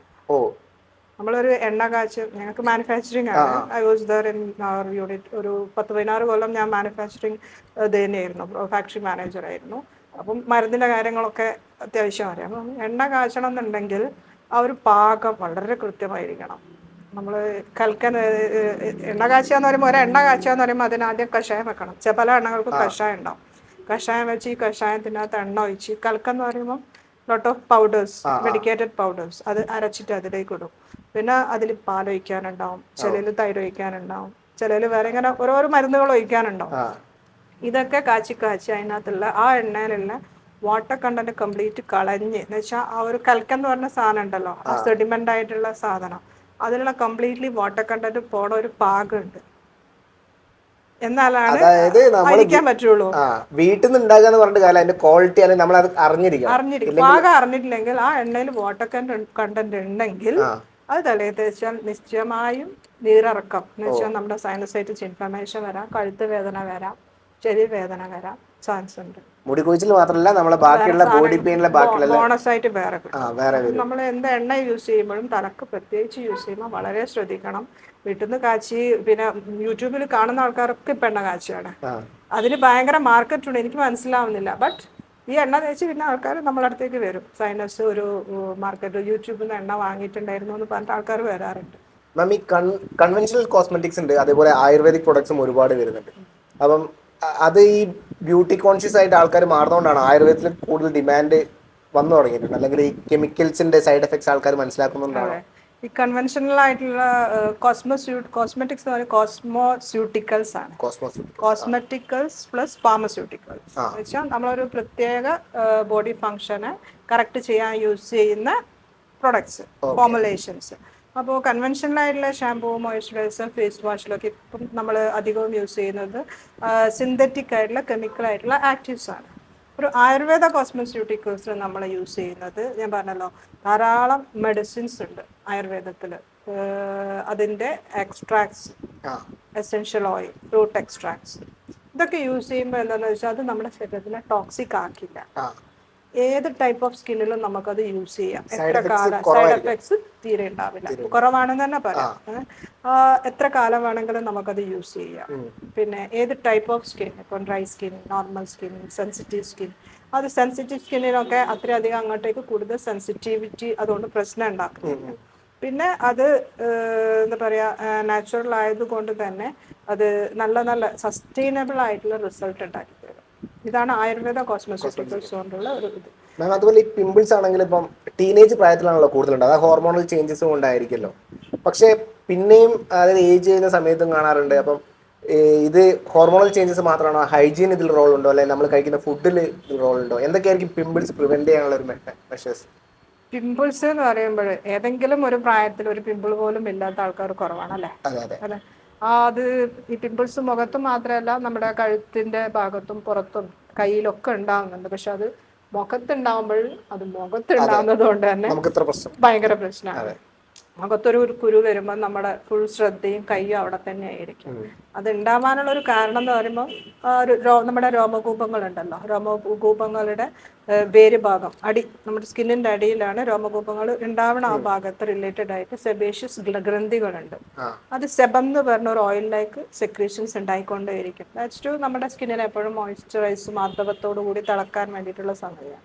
പക്ഷേ ഈ ഒരു ടീനേജ് ഏജ് അല്ലെങ്കിൽ എന്തെങ്കിലും ഹോർമോൺ വ്യതിയാനങ്ങൾ ഇതൊക്കെ വരുമ്പോൾ ഈ സെബത്തിന്റെ പ്രൊഡക്ഷൻ കൂടും. അപ്പോൾ ഈ കൂടുതലായിട്ടുണ്ടാകുന്ന സെബം അവിടെ കെട്ടിക്കിടക്കും ആ ഒരു ഗ്രന്ഥിയിൽ. അതിങ്ങനെ ഉണ്ടായിക്കൊണ്ടിരിക്കും. പിന്നെ വേറൊരു സംഭവം എന്താണെന്ന് വെച്ചാൽ നമ്മുടെ സ്കിൻ ഇങ്ങനെ ഷെഡ് ചെയ്തുകൊണ്ടിരിക്കും. പാമ്പ് പടം പൊളിക്കുന്ന മാതിരി നമ്മുടെ സ്കിന്നിൽ ഇങ്ങനെ പുതുതായിട്ട് ഉണ്ടായിക്കൊണ്ടേയിരിക്കുന്നുണ്ട്. വിസിബിൾ അല്ല, അത്രയ്ക്ക് മൈന്യൂട്ടായിട്ട് എന്ന് വെച്ചാൽ ഒരു മിനിറ്റിൽ 20 to 30,000 മില്യൺ ആ രീതിയിലാണ് വരിക. അത്രയുണ്ട്, പക്ഷെ നമുക്ക് കാണില്ല. ഒരു 28 days കൂടുമ്പോൾ നമ്മുടെ സ്കിന്ന് ഒരു 2 weeks to 3-4 weeks ഇങ്ങനെ പുതുതായി ഉണ്ടായിക്കൊണ്ടിരിക്കും. അപ്പോൾ ഈ ഉണ്ടാകുന്ന ഡെഡ് സ്കിൻ ഉണ്ടല്ലോ, പുറത്ത് വരുന്ന ആ ഒരു ഡിസ്ക്വാമേഷന്റെ ഭാഗമായിട്ടുണ്ടാകുന്ന ഡെഡ് സ്കിന്ന് ഈ ഗ്രന്ഥിന്റെ ഓപ്പണിങ് ക്ലോഗ് ചെയ്യും, അടച്ചാണ്. അപ്പോൾ ഈ അടഞ്ഞു കിടക്കണതിൻ്റെ ഉള്ളിൽ കൂടുതൽ സെബ ഉണ്ടാവും ഇതിൻ്റെ അടുത്ത്. അപ്പോൾ എന്ത് ഇങ്ങനെ കെട്ടിക്കിടക്കുമ്പോൾ അവിടെ ബാക്ടീരിയൽ ഇൻഫെക്ഷനും കൂടി വരും. ബാക്ടീരിയ വന്ന് അവിടെ ഇൻഫ്ലമേഷൻ ആക്കുന്നതാണ് നമ്മുടെ ഈ കുരുകൾ, മുഖക്കുരു. അത് പല വിധത്തിലുള്ള മുഖക്കുരു ഉണ്ട്. Whiteheads, blackheads. Whiteheads എന്ന് പറയുമ്പോൾ ആ കുരു പുറത്തേക്ക് ഓപ്പൺ ആവില്ല, ഇങ്ങനെ കുറച്ച് റേസ്ഡ് ആയിട്ട് ഒരു വൈറ്റ് കളറിൽ നമ്മുടെ മൂക്കിലും ഇവിടെയൊക്കെ ഉണ്ടാവാറുണ്ട്. പിന്നെ ബ്ലാക്ക് ഹെഡ്സ് എന്ന് പറയുമ്പോൾ അതൊന്ന് ഓപ്പൺ ആയി കഴിഞ്ഞ് കുറച്ച് സെബൊക്കെ പുറത്ത് വന്ന് അത് ഓക്സിഡൈസ് ചെയ്യും. പിന്നെ മെലാനിൻ എന്ന് പറഞ്ഞ ഒരു പിഗ്മെന്റ്, ഇതിന്റെയൊക്കെ ഭാഗമായിട്ട് ഒരു ചെറിയ ബ്ലാക്ക് കളർ, അതാണ് അഴുക്കല്ല. ബ്ലാക്ക് ഹെഡ്സ് എന്ന് പറയുമ്പോൾ അഴുക്കിൻ്റെതല്ല, ആ ഒരു സ്കിന്നിന്റെ സംഭവം കൊണ്ടാണ് ആ ബ്ലാക്ക് ഹെഡ്സ് പറയാം. ഇതൊക്കെ നമ്മളെ സൗന്ദര്യത്തിന് ഭയങ്കരമായിട്ട് വൈറ്റ് ഹെഡ്സ്, ബ്ലാക്ക് ഹെഡ്സ് ഒരു ടെൻഷൻ ഉണ്ടാക്കുന്ന സംഗതികളാണ്. വേദനയൊന്നും ഉണ്ടാവില്ല, എന്നാലും മുഖത്തൊരു ഇങ്ങനെ പുറത്തൊക്കെ കാണും. അത് ഞാൻ പറയാം നമ്മുടെ ആയുർവേദിക് ഫേഷ്യൽസ് ഉണ്ട്, അതിൽ മൈക്രോഡെർമ അബ്രേഷൻ എന്ന പ്രൊസീജിയറൊക്കെ ചെയ്യുമ്പോൾ പെയിൻ ഇല്ലാതെ തന്നെ അതിനെ സക്ഷൻ ചെയ്തെന്ന് വെച്ചാൽ സ്കിന്നിനെ എക്സ്ഫോളിയേറ്റ് ചെയ്യുമ്പോഴും വൃത്തിയായി കിട്ടും, നല്ല ക്ലീൻ ആയി കിട്ടാറ്. പിന്നെ നമ്മുടെ പാപ്യൂൾസ് പറയും, തരിതരിങ്ങനെ ചെറിയ ചെറിയ വൈറ്റ് പസ്റ്റിലായിട്ട് മുള്ളു മാതിരി കുരു മാതിരി, അതൊരു വിധത്തിലുണ്ട്. ഇതൊക്കെ വന്നാൽ ടെൻഷൻ തന്നെയാണ്. പിന്നെ വരുന്നതാണ് നമ്മുടെ മുഖക്കുരു, നല്ല ചുവന്ന ബേസായിട്ട് മഞ്ഞ കളറിൽ കാണുമ്പോൾ ചെറിയാർക്കൊന്ന് പൊട്ടിച്ച് തരട്ടെ എന്ന് തോന്നും. ഇങ്ങനെ പസ്ഫീൽഡായിട്ട് പൊട്ടിക്കാൻ പാടില്ല, അത് വേറെ പ്രശ്നങ്ങളുണ്ടാവും. കൂടുന്ന മാത്രമല്ല അത് അതിൻ്റെ ഉള്ളിലേക്ക് ചിലപ്പോൾ ഇൻഫെക്ഷൻ പോകും പ്രസ് ചെയ്യുമ്പോൾ, ഡീപ്പ് റൂട്ട് ഡൗൺ. പിന്നെ അവിടെ നിന്നുള്ള ബാക്ടീരിയൽ ഇൻഫെക്ഷൻ സ്പ്രെഡ് ചെയ്യും, പിന്നെ സ്കാർ വരുകയും ചെയ്യും. പിന്നെ ഉള്ളതാണ് ഒരു സിസ്റ്റിക് ഏക്കനെ, അത് പറയും നമ്മൾ ഭീകരനാവണമെന്ന് പറയും. എന്നുവെച്ചാൽ അത് ഈ രോമകൂപ്പുകളുടെ കുറച്ചും കൂടി ഡീപ്പായിട്ടാണ് ഉണ്ടാവുന്നത്, നല്ല പെയിൻഫുൾ ആയിരിക്കും. അതിന് ഈ ഓപ്പണിംഗ് ഒന്നും കാണില്ല, ഡീപ്പ് റൂട്ടഡ് ആയിരിക്കും. അപ്പം വന്നു കഴിഞ്ഞാൽ ഒരു മാർക്ക് ഉണ്ടാക്കിയിട്ടാ പോകും. ഇതിന്റെ ഈ സിസ്റ്റിക് ആക്നിന്റെ ഒരു കാരണം പറയുന്നത് എപ്പോഴും ഈ PCOD പോലുള്ള റിലേറ്റഡ് ആയിട്ടുള്ള കണ്ടീഷനാണ് സിസ്റ്റിക് ആക്നെ കാണുന്നത്. അപ്പൊ ഇത് കണ്ടു കഴിഞ്ഞാൽ പിന്നെയും വന്നോണ്ട് നിൽക്കുന്നുണ്ട്, പെട്ടെന്ന് തന്നെ ഒരു ഡോക്ടറെ കാണിച്ചിട്ട് അതെ, പ്രോപ്പർ ഡയറ്റ് മാത്രം പോലെ സിസ്റ്റിക് ആക്നിക്കൊക്കെ ശരിക്കും ഒരു ഇന്റേണൽ മെഡിസിൻ തന്നെ വേണ്ടി വരും. നമ്മൾ നല്ല ഇൻഫെക്ഷൻ എന്ന് വെച്ചാൽ ഭയങ്കരമായിട്ട് മുഖക്കുരു ഉണ്ടായി, മുഖം ഭയങ്കരമായിട്ട് ഒരു ഇൻഫെക്ഷൻ ആയിട്ട് ഇങ്ങനെ പഴുത്ത് ഇങ്ങനെ ചുവന്ന് നടക്കുന്ന ഒരു കണ്ടീഷനിലൊക്കെ എന്തായാലും ഇന്റേണൽ മെഡിസിനും വേണം. എക്സ്റ്റേണലി നമ്മൾ ആയുർവേദത്തിൽ ധാരാളം ആന്റി മൈക്രോബിയൽ ആയിട്ട് ഉള്ള മെഡിസിൻസ് ഉണ്ട്, വേപ്പ്, മഞ്ചിഷ്ട, അങ്ങനത്തെ സംഗതികൾ. അതൊക്കെ വെച്ചിട്ടുള്ള പാക്ക് ഇട്ട് കൊടുക്കാം, വാഷ് ചെയ്യാൻ പറയാറുണ്ട്. പിന്നെ ഇത് കഴിഞ്ഞ് കഴിഞ്ഞാൽ സ്കാർ ഉണ്ടാവുമല്ലോ, മുഖക്കുരുവിന്റെ സ്കാറാണ് എല്ലാവർക്കും ഭയങ്കരമായിട്ടുള്ളൊരു ടെൻഷൻ ഉണ്ടാക്കുന്ന സംഗതി. ആ സ്കാർ മാറ്റാൻ ഇപ്പം ആയുർവേദത്തിൽ നമ്മളെ കുറേ മരുന്നുകൾ, ഇപ്പം ആയുർവേദ കോസ്മെറ്റിക് ഇൻഡസ്ട്രി വളരെ ബൂസ്റ്റ് ചെയ്ത് വരിക. എന്താ കാരണം എന്ന് പറയുമ്പോൾ ആയുർവേദത്തിൽ കുറേ ഗ്രൂപ്പ് ഓഫ് ഡ്രഗ്സ് പറയുന്നുണ്ട്. വർണ്ണ്യം പറഞ്ഞാൽ എന്താ, കോംപ്ലക്ഷൻ ഉണ്ടാക്കണം, കളർ ഉണ്ടാക്കണം. അങ്ങനെ ഗ്രൂപ്പ് ഓഫ് ഡ്രഗ്സ്, ഉദാഹരണത്തിന് മഞ്ചട്ടി, വധു, ബ്രഹ്മി, ഇങ്ങനെ കുറേ മരുന്നുകൾ. ഇനി പറയുന്നത് വയസ്താപനം പറയും. വയസ്താപനം എന്ന് പറയുമ്പോൾ anti ageing group of drugs, നെല്ലിക്ക, ബ്രഹ്മി, കുമാരി, അറ്റർവാഴ, ഇങ്ങനത്തെ സംഗതികൾ. ഇനി പറയുന്നത് സന്താനീയം എന്ന് വെച്ചാൽ എന്തെങ്കിലും ഒരു ഇതുണ്ടെങ്കിൽ ഹീൽ ചെയ്യാൻ പറ്റണത്, അതിന് വേറെ ഗ്രൂപ്പ് ഓഫ് ഡ്രഗ്സ്. ഇങ്ങനെ കുറേ ഗ്രൂപ്പ് ഓഫ് ഡ്രഗ്സ് ഓൾറെഡി അവിടെ മെൻഷൻ ചെയ്തിട്ടുണ്ട്. പക്ഷേ ഈ അഡ്വാൻസ്ഡ് ആയിട്ട് ഇപ്പോഴുള്ള റിസർച്ചിൽ ഇപ്പം നമ്മൾ മധുരം, ഇരട്ടി മധുരം, മഞ്ചിഷ്ട, ഇതിൻ്റെയൊക്കെ ഇൻഗ്രീഡിയൻസ് നമ്മളിപ്പോൾ ഞാൻ നേരത്തെ പറഞ്ഞല്ലോ, നമ്മുടെ ആയുർവേദിക് ഫോർമുലേഷനിൽ യൂസ് ചെയ്യുന്ന ആക്റ്റീവ് ഇൻഗ്രീഡിയൻസ് എന്ന് പറയുമ്പോൾ ഇതിൽ മധുരൻ്റെ അകത്ത് എന്താ, ഈ ഇരട്ടി മധുരത്തിനൊരു കഴിവുണ്ട്, ഈ ഹൈപ്പർ പിഗ്മെൻറ്റേഷൻ, നമ്മുടെ ഒരു ഹൈപ്പർ പിഗ്മെൻറ്റേഷൻ ഉണ്ടാവുന്നത് അവിടെ മലാനിൻ എന്ന് പറഞ്ഞ ഒരു പിഗ്മെൻറ്റും ഉണ്ടാകും. അപ്പോൾ അതിൽ മധുവിനകത്തൊരു ഇൻഗ്രീഡിയൻറ്റ് സമാനമായിട്ടുള്ള ഒരു ടൈറോസിനേസ് ഇൻഹിബിറ്റർ എന്ന് പറഞ്ഞൊരു ഇൻഗ്രീഡിയൻ്റ് ഉണ്ട്, ടൈറോസിനേസ് ഇൻഹിബിറ്റർ. അത് സാധാരണ ഈ മെലാനിൻ പ്രൊഡക്ഷനെ തടഞ്ഞുകൊണ്ട് ഹൈപ്പർ പിഗ്മെന്റേഷനെ കുറക്കുന്ന സംഗതിയാണ്. ഇതൊക്കെ ഇതിലുള്ളതായിട്ട് ഇപ്പോൾ അഡ്വാൻസ് റിസർച്ച് കണ്ടുപിടിച്ചു. ഇതൊക്കെ പണ്ടേ നമ്മൾ യൂസ് ചെയ്തുകൊണ്ടുന്ന സംഗതികളാണ്. ഇങ്ങനെ അഡ്വാൻസ് റിസർച്ചസും കൂടി ഇത് വെളിപ്പെടുത്തുമ്പോൾ ഇത്തരം പ്രൊഡക്ട്സ് ഒക്കെ വെച്ചിട്ടുള്ള ആയുർവേദിക് ഫോർമുലേഷൻസ് വരാൻ തുടങ്ങി. പിന്നെ നമ്മൾ ഒരു റെറ്റിനോൾ എന്ന് വെച്ചാൽ ആന്റി ഏജിങ്ങിനും കൊളാജൻ പ്രൊഡക്ഷനും ബൂസ്റ്റ് ചെയ്യുന്നതാണ് നമ്മുടെ റെറ്റിനോൾ എന്ന് പറഞ്ഞ ഇൻഗ്രീഡിയൻറ്റ്. റെറ്റിനോൾ സ്കിന്നിന് ഈ 8 സ്കിൻ റൂട്ടീൻ്റെ അകത്തൊക്കെ യൂസ് ചെയ്യുന്ന ഒരു സാധനമാണ്, നമ്മുടെ കൊളാജൻ പ്രൊഡക്ഷനെ ബൂസ്റ്റ് ചെയ്യുന്നത്. ഈ റെറ്റിനോളിന് ഈക്വലന്റ് ആയിട്ട് സപ്പോസ് നമ്മുടെ ബ്രഹ്മി, മുത്തുൾ, ഇപ്പോൾ ഒരുവിധം മുത്തുൾ, ബ്രഹ്മി എന്ന് പറഞ്ഞാൽ നമ്മൾ ഹൈഡ്രോകോട്ടിൽ എന്നൊക്കെ പറഞ്ഞിട്ട് ഒരു ഹാർട്ട് ഷേപ്ഡ് ലീഫായിട്ടുള്ള ഒരുവിധം നമ്മുടെ മാർക്കറ്റിൽ ആയുർവേദിക് ഇൻഡസ്ട്രിയിലൊക്കെ സ്കിൻ കെയർ പ്രൊഡക്ട്സിലുള്ള ഒരു ഇൻഗ്രീഡിയൻ്റ് ആണ് മുത്തുൾ. അതിന് ഇതേപോലെ റെറ്റിനോൾ ഈക്വലൻ്റ് ആയിട്ടുള്ള കൊളാജനെ ഇൻക്രീസ് ചെയ്യുന്ന ആൻറ്റി ഏജിങ് ക്വാളിറ്റിയുള്ള ഇൻഗ്രീഡിയൻസ് ഈ മുത്തുള്ളതായിട്ട് കണ്ടുപിടിച്ചു. ഇതൊക്കെ already we are using, but recently they found കൊള്ളാലോ. അപ്പോൾ ഇതൊക്കെ വെച്ചിട്ടുള്ള സ്കിൻ കെയർ പ്രോഡക്ട്സ് ആയുർവേദത്തിൽ ഉണ്ടായി തുടങ്ങി. പിന്നെ സൈഡ് എഫക്ട്സും കുറേ സൈഡ് എഫക്ട്സും കുറയും. അപ്പൊ നമ്മൾ അതുകൊണ്ടാണ് റെറ്റിനോൾ, ഇതിനിപ്പോ ഇപ്പൊ ഡിമാൻഡ് കൂടി റെറ്റിനോളിനെ വരുന്നത്. പറ്റി നിങ്ങൾ ഗൂഗിൾ ചെയ്താൽ ആരൊക്കെയോ ബാൻ ചെയ്യണം എന്നൊക്കെ പറഞ്ഞിട്ട് നിൽക്കുന്നുണ്ട്. പക്ഷെ നാച്ചുറലി നമുക്ക് അവൈലബിൾ ആയുള്ള സോഴ്സസ് ഉണ്ട്. അതെ, നാച്ചുറലി അവൈലബിൾ ആയിട്ട് കുറെ കാലം നമുക്ക് യൂസ് ചെയ്താലും പ്രശ്നമില്ലാത്ത, നമുക്ക് ഇപ്പം ഉണ്ടായാൽ പോരാ, ബ്യൂട്ടി കുറെ കാലം നിൽക്കണം. മാം, ഈ നോർമൽ പിമ്പിള് വരാതിരിക്കാൻ എന്തെങ്കിലും മെത്തേഡ്സ് ഉണ്ടോ? മീൻസ് ആയുർവേദത്തിൽ അതെ, ഞാൻ നേരത്തെ പറഞ്ഞല്ലോ, ഹൈജീൻ. ഹൈജീൻ എപ്പോഴും ഈ സെബം പ്രൊഡക്ഷൻ കൂടുന്നത് കൊണ്ടാണല്ലോ പിമ്പിൾ ഉണ്ടാവണത്. അപ്പം മുഖത്തെ ക്ലീൻ ആക്കി വെക്കുക എന്നുള്ളതാണ്. ഫേസ് വാഷ് യൂസ് ചെയ്യുക. ആ ഫേസ് വാഷ് കൂടുതൽ സ്കിന്നിന് എന്ന് വെച്ചാൽ ഈ സെബം പ്രൊഡക്ഷൻ, ഓയിൽ പ്രൊഡക്ഷനെ കുറക്കാൻ വേണ്ടിയിട്ട് പണിയെടുത്തു കഴിഞ്ഞാൽ ചിലപ്പോൾ അത് കൂടുതൽ ഡ്രൈ ആവും. ഈ കൂടുതൽ ഡ്രൈനെസ് ഉണ്ടാകുമ്പോൾ ഇതിന്റെ ഫംഗ്ഷൻ എന്താ? സ്കിന്നിനെ മോയ്സ്ചറൈസ് ചെയ്യാം. അപ്പോൾ കൂടുതൽ ഡ്രൈ ആകുമ്പോൾ സ്കിന്ന് പേരിക്കോ ഡ്രൈ ആവുന്നുണ്ടെന്നാൽ ഞാൻ കുറച്ചും കൂടി ഓയിൽ പ്രൊഡക്ഷൻ. അപ്പോൾ ആ ഒരു ഫേസ് വാഷ് ഒക്കെ സെലക്ട് ചെയ്യുമ്പോൾ നമ്മുടെ സ്കിന്നിനെ കൂടുതൽ ഡ്രൈ ആക്കാതെ നിൽക്കുന്ന ടൈപ്പിലുള്ള ഫേസ് വാഷ് എന്ന് വെച്ചാൽ ഓയിൽ ക്ലിയർ ആവുകയും വേണം, കൂടുതൽ ഡ്രൈ ആവാനും പാടില്ല. ഇങ്ങനത്തെ ബാക്ടീരിയൽ ഇൻഫെക്ഷൻ വരുമ്പോൾ അതിനെ തടയണം, സ്കിന്ന് സോഫ്റ്റ് ആവണം. ഇതൊക്കെ പറ്റണ നോർമലായിട്ടുള്ള ആയുർവേദിക് ഇൻഗ്രീഡിയൻസ് വെച്ചിട്ടുള്ള ഫേസ് വാഷ് യൂസ് ചെയ്യും. അത് ഡെയിലി 2 times യൂസ് ചെയ്യുക. പിന്നെ എപ്പോഴെപ്പോഴും തൊടാണ്ടിരിക്കുക. ഫുഡിൻ്റെ അകത്ത്, ഭക്ഷണത്തിനകത്ത് ഒന്ന് ശ്രദ്ധിക്കുക. എന്ന് വെച്ചാൽ നമ്മളെ ഈ ഹോർമോൺസ് ഒക്കെ സെബം പ്രൊഡക്ഷനെ കൂട്ടുന്നതാണ്. മധുരമാണെങ്കിലും അതെ, മധുരമാണെങ്കിലും എണ്ണകളൊക്കെ ആണെങ്കിലും നമ്മൾ കൺട്രോൾ ചെയ്യണം. അതെ, എന്താ വെച്ചാൽ അതിന്റെ മെറ്റബോളിസം, സ്ട്രെസ് ഉണ്ടാകുമ്പോൾ കൂടുതൽ ഈ ഹോർമോൺ പ്രൊഡക്ഷൻ ഉണ്ടാവും. അപ്പം നമ്മുടെ ഒരു ലൈഫ് സ്റ്റൈൽ കറക്റ്റ് ചെയ്യുക, ഇന്റേണൽ കറക്ഷൻ ചെയ്യുക, വയറിഷ് കറക്റ്റ് ചെയ്യുക, ഇവിടെ അവിടെ കറക്റ്റ് ചെയ്യണം. ഇവിടത്തെ പ്രശ്നമാണ് ഇവിടെ മുഖത്ത് കാണുന്നത്. നമ്മുടെ എല്ലാ പ്രശ്നവും അവിടെ തന്നെ. നമ്മുടെ ആയുർവേദത്തില് അഗ്നി എന്ന് പറഞ്ഞൊരു കൺസെപ്റ്റ് ഉണ്ട്, fire. That is metabolic fire. അത് കറക്റ്റ് ചെയ്താലാണ് എല്ലാം കറക്റ്റ് ആവുള്ളൂ. ഒരു ആയുർവേദ ഡോക്ടറെ അടുത്ത് പോയിട്ട് നിങ്ങൾ ഇരിക്കുകയാണെങ്കിൽ ആദ്യം ചോദിക്കുക വിശപ്പുണ്ടോന്ന്. വിശപ്പുണ്ടോ? It's okay. വിശപ്പില്ല, അപ്പോൾ മെറ്റബോളിസം കറക്റ്റ് അല്ല, അപ്പോൾ അത് കറക്റ്റ് ചെയ്യാനുള്ള മരുന്നാണ് നമ്മൾ ആദ്യം കൊടുക്കുക. അപ്പോൾ അതിൻ്റെയൊക്കെ ആ ഒരു മെറ്റബോളിസം എന്ന് വെച്ചാൽ ഹോർമോണൽ മെറ്റബോളിസം, എൻസൈം മെറ്റബോളിസം എല്ലാം റെഗുലർ ആവുമ്പോഴാണ് അതൊക്കെ മാനിഫെസ്റ്റ് ചെയ്യുന്നത് നമ്മുടെ മുഖത്തും സ്കിന്നിലും ഒക്കെയാണ്. അതൊക്കെ ഒരു ഹോളിസ്റ്റിക് ആയിട്ടുള്ള ഒരു അപ്രോച്ചാണ് ആയുർവേദത്തിൽ. ഒരു ഏരിയ മാത്രമല്ല. ഇപ്പം നമ്മൾ വെറും മുഖക്കുരുണ്ടെ അത് മാത്രം ചെയ്യാന്നുള്ളതല്ല. സപ്പോസ് അതിനെന്തെങ്കിലും അണ്ടർലൈൻ കോഴ്സ് ഉണ്ടോ അത് കറക്റ്റ് ചെയ്യാം. ഒരു ഏരിയയിൽ മാത്രമല്ല എന്ന് പറഞ്ഞപ്പോഴാണ് ഞാൻ മാമിന്റെ ക്ലിനിക്കിൽ മാത്രമേ ആ ഒരു പെർട്ടിക്കുലർ മെഷീൻ കണ്ടത്. പേര് എനിക്ക് ഓർമ്മയില്ല. അതായത് ഫാറ്റിനെ അലിയിച്ച് കളയാൻ, കറയെ അലിയിച്ച് കളയുന്ന പോലെ ഫാറ്റിനെ അലിയിച്ച് കളയാന്ന ഒരു, അത് ഇപ്പൊ വളരെ ട്രെൻഡി ആയിട്ട് വരുന്ന ഒരു അതിന്റെ ക്രയോലൈപ്പോലൈസിസ് മെഷീനാണ്. പക്ഷെ ആയുർവേദത്തിൽ ഞാൻ മെഡിക്കൽ കോസ്മെറ്റോളജി കൂടി കഴിഞ്ഞതുകൊണ്ട് നമ്മൾ എന്തും ഒരു ഇന്റഗ്രേറ്റഡ് ആയുർവേദവും മോഡേൺ ടെക്നോളജിയും കൂടി ഇന്റഗ്രേറ്റ് ചെയ്ത് യൂസ് ചെയ്യുമ്പോൾ ഡബിൾ എഫക്റ്റ് ആയിരിക്കും.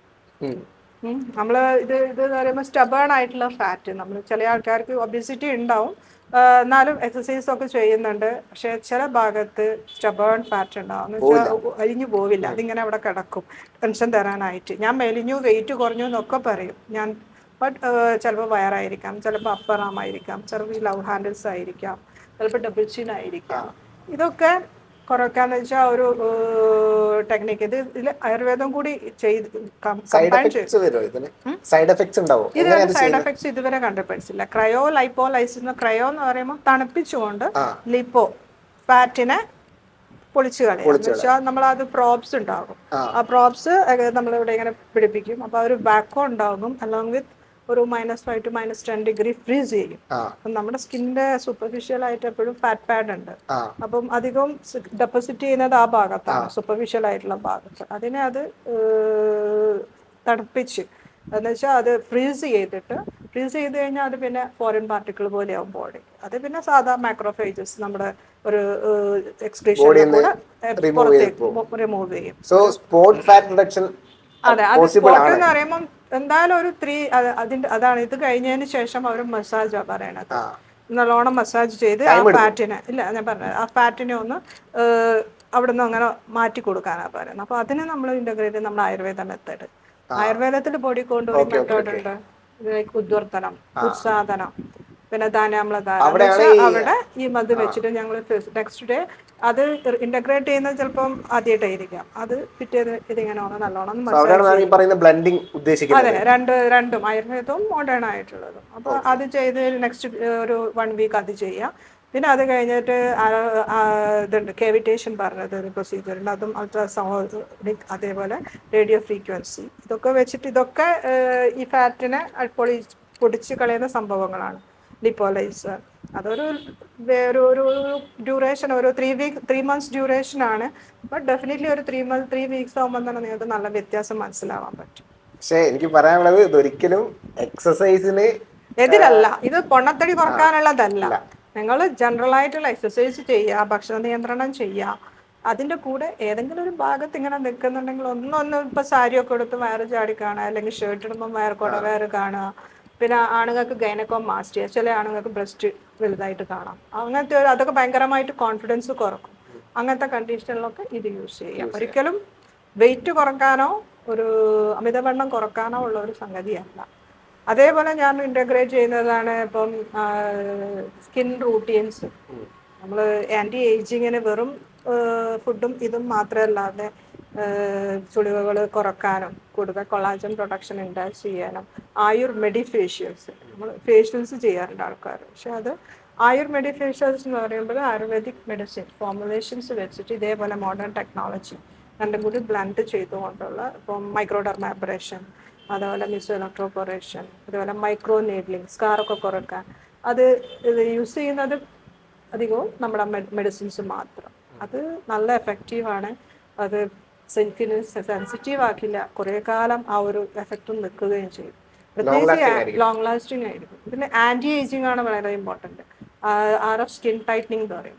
ഞങ്ങളവിടെ അധികവും ഒരു 40 കഴിയുമ്പം തന്നെ ആൾക്കാർ ഇങ്ങനത്തെ ഒരു ട്രീറ്റ്മെൻറ്റ് എടുക്കാൻ സ്റ്റാർട്ട് ചെയ്യണമെന്ന് ഞാൻ പറയാം. എന്ന് വെച്ചാൽ നമ്മൾ ഒരു പ്രായമാകുമ്പോൾ കൊളാജൻ പ്രൊഡക്ഷൻ കുറയും. പിന്നെ ലേഡീസിനൊക്കെ ഒരു 45 പെരിമെനപ്പോസലാകുമ്പോൾ കൊളാജൻ പ്രൊഡക്ഷൻ കുറയും. ഹോർമോണിൻ്റെ ഭാഗമായിട്ട് സ്കിൻ സാഗിങ് സ്റ്റാർട്ട് ചെയ്യും. അതാണ് സ്കിൻ ടൈറ്റനിങ്. അതെ, അപ്പോൾ RF സ്കിൻ ടൈറ്റനിങ്, അതിന് നമ്മൾ ആയുർവേദ മെഡിസിൻസ്, ഞവര പോലുള്ള മെഡിസിൻസ് വെച്ചിട്ട് അതിനെ 4-6 സ്കിൻ ടൈറ്റനിങ് കൊടുക്കുമ്പോൾ കുറച്ചും കൂടി സ്കിൻ പെട്ടെന്ന് എഫക്റ്റീവാണ്.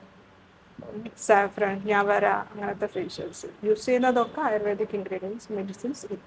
സോ ഇപ്പോൾ മാം കൺക്ലൂഡ് ചെയ്യുകയാണെങ്കിൽ ഇപ്പം വ്യൂവേഴ്സിനോട് എന്തായിരിക്കും മാം പറയുക? അതായത് എല്ലാവരും ബ്യൂട്ടി നോക്കുന്ന ആൾക്കാരാണ്, എല്ലാവരും ഏതെങ്കിലും ഒരു കോസ്മെറ്റിക് പ്രോഡക്ട്സ് യൂസ് ചെയ്യുന്നുണ്ട്.